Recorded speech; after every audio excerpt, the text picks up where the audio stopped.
Gotina!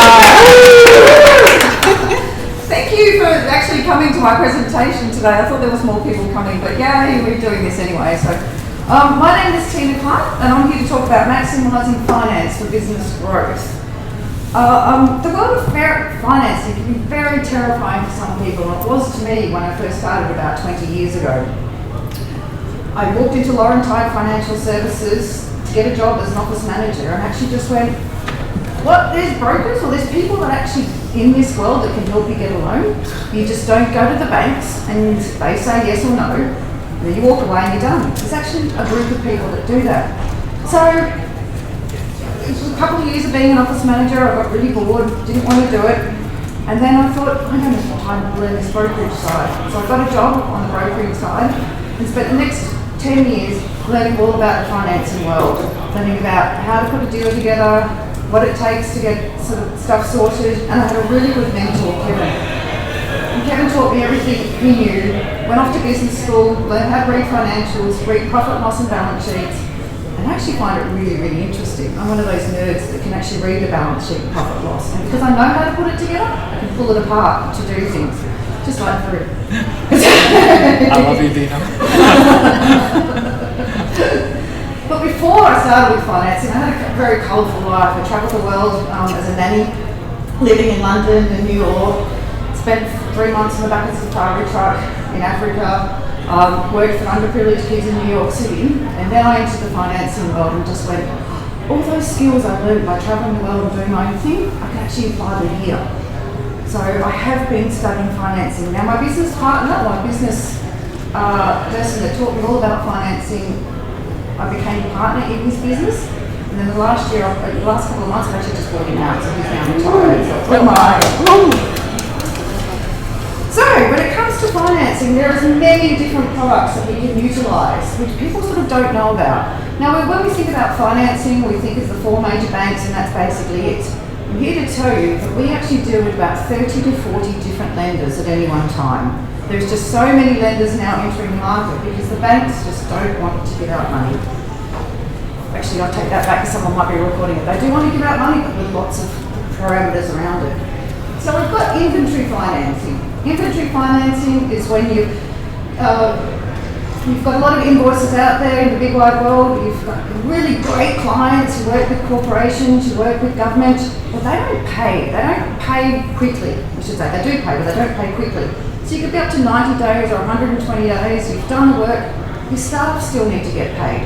Everyone needs to get paid, you still need to do your marketing, you still need to get your business going.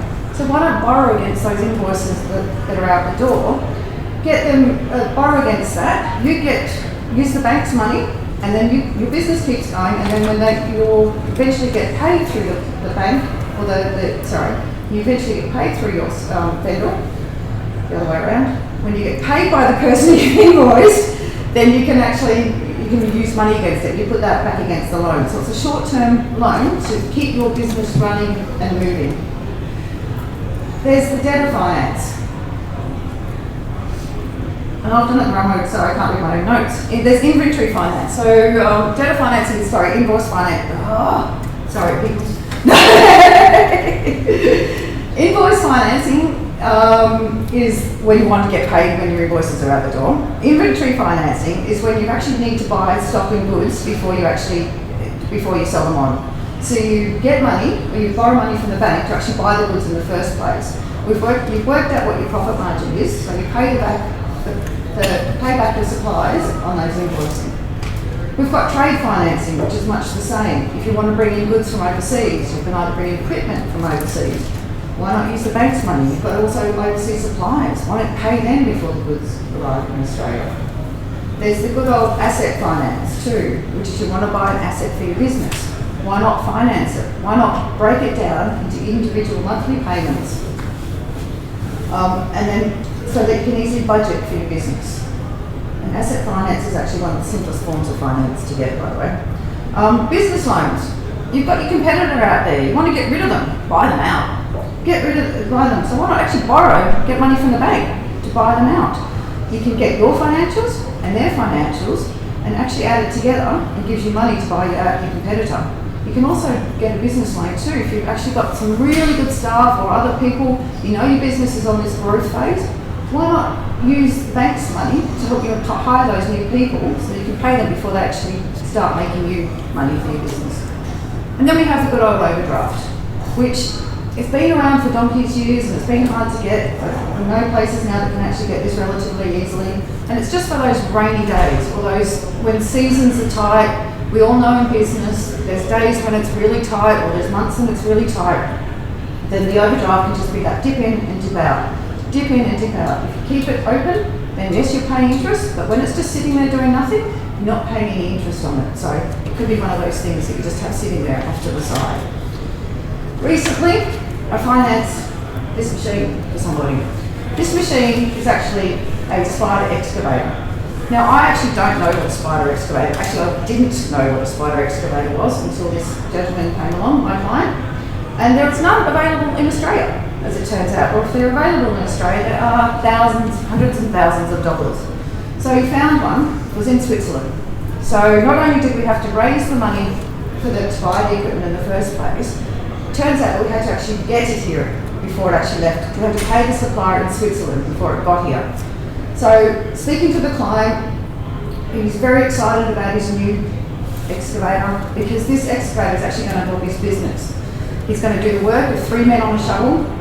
So it's taking out, 5 men on a shovel. It's going to get rid of them. This one excavator is going to save him time and money in his business. So it's actually going to make him money. He already had half the funds because his tax bill wasn't quite due yet. I know Farid's going to tell him after this. But we used his own cash flow, which is his tax money. So we all had a plan when it was going to arrive, when it was going to be paid. So we can use the money that being set aside for the tax office. And then the rest of it we've actually borrowed. We did a business loan to bring the goods here, pay the supplier in Switzerland, get the machine on the boat. So it was only for about a 90-day turnaround when he had the business loan at half the price. When the machine arrived in Australia, we did the financing on an asset finance loan. So we took the payments over 5 years, put the money back into his account to pay off his tax bill, to pay his tax bill, and to pay off the business loan as well. So now we only got one bill. So forms of financing just don't only need to be one form of financing. You can use different forms of financing to make your business grow and do things. Now we also have the matrix, which is in equipment finance. This is being used more and more and more through the financing world. The finance companies have sat down and did their little spreadsheets and did all their bits that they do behind the scenes and worked out that if you've been in business for 2 years and you're GST registered, you're a homeowner, or a renter actually has a 20 to 30% deposit. You're buying a car or a truck or anything with wheels up to the value of roughly 100,000, they're all creeping up on their matrices at around 100,000. You're a good bet, you're a safe bet that you're going to pay the money back. So they've developed this matrix. And not only there's the big 4 banks that we can choose from, there's 20 to 30 lenders that I know can actually get you this money. So you may not fit with this lender, but you may fit with this lender, this lender, this lender. So there's a lender for most things around there. And if you don't fit the matrix, they'll ask you for bank statements. So you hire bank statements these days. Like Farid said in his talk, the financials can take, you can be a year or 2 behind. Now with the state of the economy, we're asking for bank statements because they show the true turnover of your business. And these get analysed in such a way, there's programs out there that does all that, to tell you if you're actually credit worthy or not. So there's just different ways these days. But then again, you might not fit the matrix. It might not fit the matrix. You're buying a piece of equipment that's more than 100,000. Or a CNC machine that doesn't fit anywhere. Or you want to buy a business. These don't fit. So this is when you need to get to your accountant. Farid mentioned that you need to talk to your accountant, you need to know your numbers. And I can't stress that enough. You cannot sit on if you want a business to expand and move, you need to get to your accountant. The tax office is coming down heavily on businesses these days. That's one problem. The other problem is if you want to grow and use somebody else's money, you need to be across your numbers. So you need to sit down with your accountant and go through it all. And as a business owner, you should be knowing this anyway. So someone in my position, I'll say, can you send me your latest financials? At this moment in time, we're October 2023. We're not asking for finalised 2023s yet, but you should have them done anyway, so you know where your business is up to. But 2022s and management accounts for 2023. So I'll sit there and I'll ask a lot of questions. I'll sit there with the financials and I'll have a look at everything, go to your accounts receivable, what's outstanding, what's there, you know, how long are you taking to get paid from your clients, you know, is there anything new that we can help you with? Your accounts payable will tell me, are you got too many suppliers that you haven't paid yet? Are they bigger? Is your accounts payable more than your accounts receivable? Or crap, you've got a cash flow issue. Tell me what's going on here. Do you need money to cover all your suppliers? Your profit and loss, I look at that. And if it's a positive, or no, I look at it going, if it's a positive or a negative. And in negative, we start getting worried.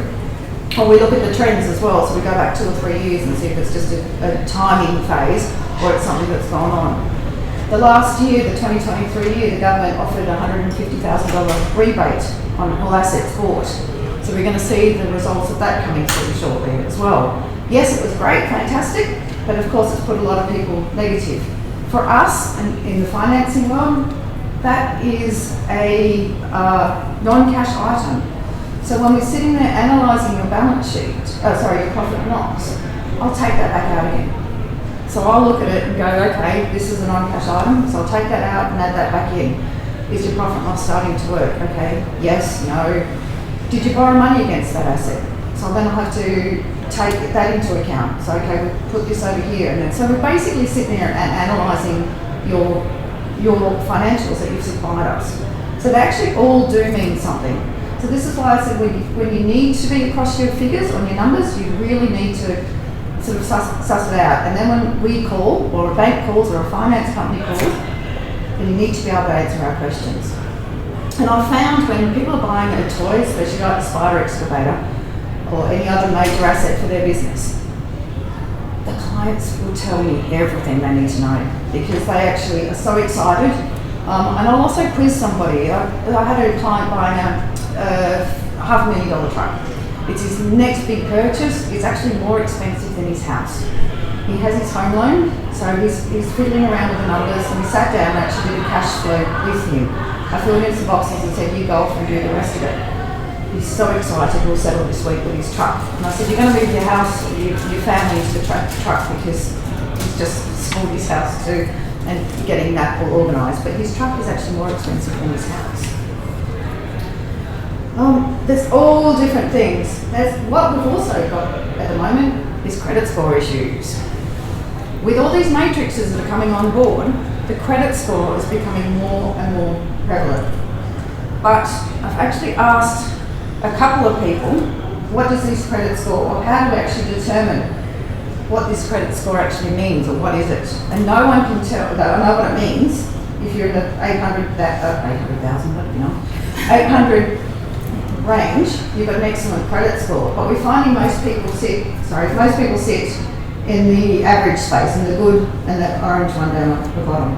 Anything below that, it's really difficult, and getting really difficult to get your financing at all. Even if you're a consumer or your business scoring is a little bit different, but you'll still look at your consumer credit score to figure out when you're a director of a company whether that's actually good or bad as well. Credit scores are determined in many ways. They seem to put if you miss a payment, now the tax office is actually recording on your credit score. So if you've got a payment plan in place, then this can be determined like your credit score. If you start missing the payments, then you could be screwed. I had a client recently, or a client that was actually borrowing a lot of money. His business was expanding. He was buying cars. Every couple of months he'd come back for more cars, more fleet of cars, more cars, more cars. And we managed to use the matrices to get him financing, but of course as he was growing, his financials weren't showing that. They weren't showing that, because we're also a year or so behind, we weren't using bank statements, we were just using the financials. They didn't show us the servicing, which is law, for this client. So we used the different matrices to get him his fleet of vehicles. We ended up doing about $500,000 to $600,000 worth of financing on his cars using the different matrices. But what happened then, we had a credit score issue. Because he was busy borrowing money, it hit his credit score, all the time. So then we had the issue of going, your credit score is so low. So then we actually had to spend time with the client and fleshing out the finance applications and getting his financials and getting cash flows and getting everything together so that his business could grow even more, because his credit, even though his credit score was bad, we could see that the company was growing at such yards. And it's happening more and more in this climate as well. And as these financiers come on, they've got the parameters, they want to use the matrices, they want to use the computers or the statistics that they've got in their offices, that they're all sort of doing more and more as we go into AI and more about the computer saying yes or no. This credit score is becoming an issue. So this is why you need to work with a broker. So actually that's sort of basically it. Not only credit scoring, but this whole credit score, I actually don't understand it myself, because I was just doing a current car with a client. She came to me looking for money, but she had $50,000 of credit card debt. And I was like, how are you paying that? And she goes, oh, monthly. And then I looked at the numbers and I said, she's only paying the minimum payment per month. So her credit score was fine. She wasn't missing any payment, she wasn't doing anything bad. So her credit score was quite high. We managed to get her a car for about 60 or 70 grand, talked her through it. But I found I was becoming a counsellor as well, because I was sitting there and I was telling her, you need to get through rid of these credit cards, you need to do this. What if we work out that you borrowed the full amount, she was putting a deposit in. I was like, can we use that deposit or that trading to pay some of these credit cards down? Can we get rid of these credit cards? One of them I looked at was at 31.5%. The car loan was 7%. So why wouldn't you use the money for the trading to start paying off those credit cards? So she finally took my advice. I said, look, I can't tell you in any way, shape or form. I'm not a financial planner, so I can't give you advice, but this makes sense to me. This makes a lot of sense. So basically, pay off these credit cards and restructure your life. So she's managed to do that. She came to me to say, I want to make more money to pay off the car. And I went, it's a fixed term loan. Why would you do that when you've got these variable rates of 20 to 30% and not pay off this credit card? For me, it just didn't make financial sense regardless of what it was. So we managed to do that. So not only do I counsel people and help you get money, but I also not only do I do that. And I've run out of words. Sorry, that's a bit it, everybody. So it's a lot of questions. If you want to know anything, because I actually know a lot of stuff in my head, I just get really nervous. I have a question. Here we go, just smile. Tina, you mentioned some of the products earlier on, and lately the market's been a bit softer, like there's low confidence in the market. Australians are really fearful at the moment. What are you seeing come through in terms of the requests for the particular products? Is there a particular product you're seeing a high demand for? We're seeing a high demand for an overdraft at the moment.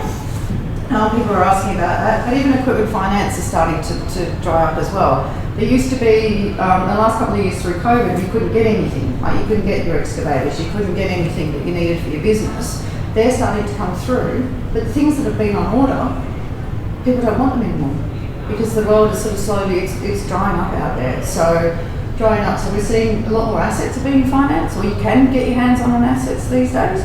But the business loan and the overdraft thing, and I'm actually working on a deal at the moment that he did a financing arrangement because he had an agreement with Optus. He was a reseller of Optus or something, and then Woolworths, sorry, it was with Woolworths. But then they changed the payment terms on him. He used to have a 60-day payment term, could run his business, get the money in, everything turn over, and then they just wrote him a letter and said our payment terms have now changed to 120 days. So it's double the amount that he's waiting for that money to come back in. He's got 30 to 40 employees. He's still to do his marketing. He's got to pay his tax. How does he wait for that money for 120 days to come back in? So we're looking at now to try and find the ways that we can help that cash flow as it comes in and out. So it's all about the cash flow and protecting your cash flow and using somebody else's money to do it. Well, that's it. Thank you. Sorry.